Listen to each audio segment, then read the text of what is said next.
The Gilded Age and the first years of the 20th century were a time of great social change and economic growth in the United States. Roughly spanning the years between Reconstruction and the dawn of the new century, the Gilded Age saw a rapid industrialization, urbanization, the construction of the great transcontinental railroads, innovations in science and technology, and the rise of big business. The Industrial Revolution was an effort beginning in Britain in the late 1700s to increase production by using machines powered by sources other than humans or animals. Many natural resources added to the Industrial Revolution made many advancements that have affected our world today.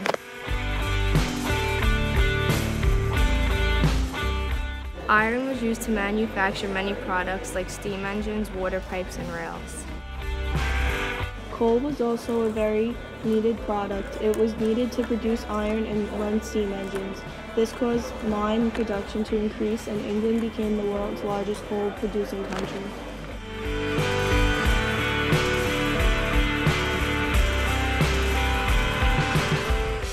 Oil became one of the world's most needed discoveries. Edwin L. Drake, after searching for a while, found oil in Pennsylvania.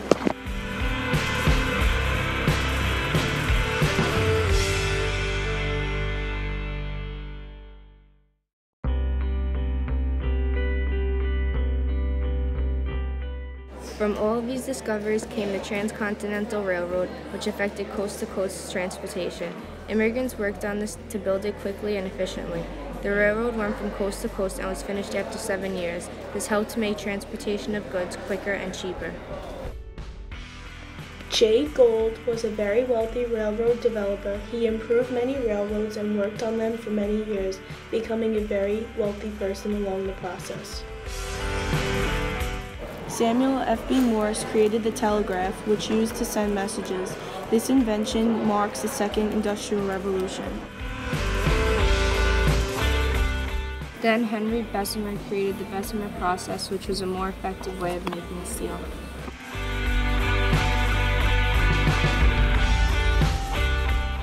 Alexander Graham Bell created the talking telegraph, or as we know it, the telephone.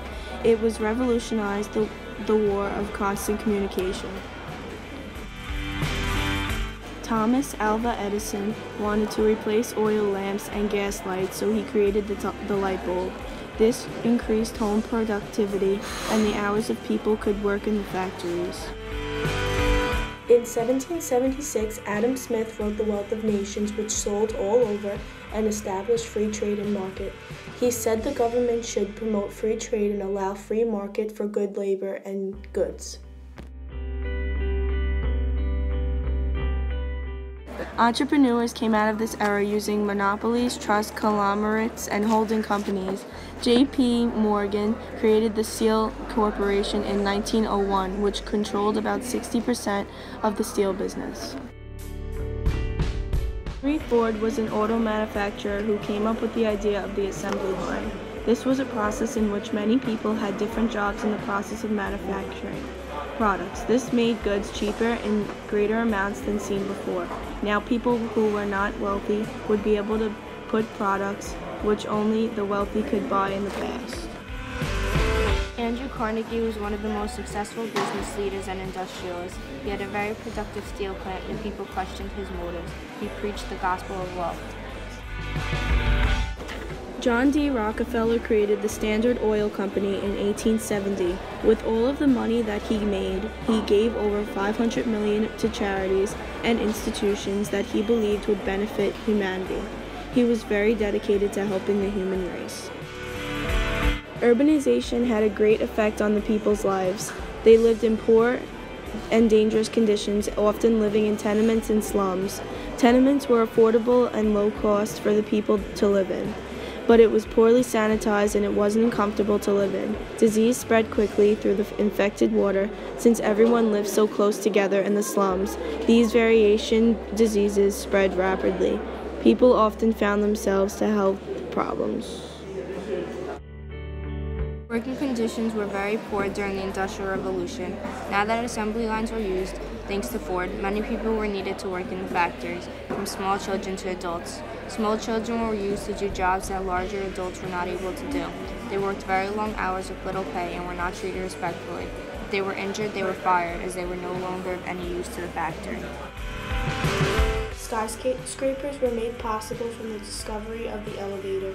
People were able to get to the top of the skyscraper now. Elevators were created in 1853.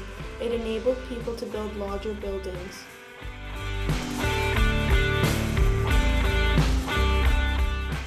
Working conditions were very poor during the Industrial Revolution. Now that assembly lines were used, thanks to Ford, many more people were needed in factories, from small children to adults.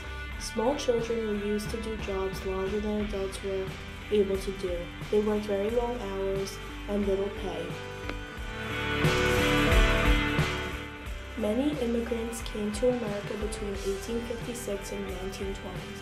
The people migrated during a time of technology advances, and once they got here, they lived in poor areas like slums. They had to do hard work for money, just small money.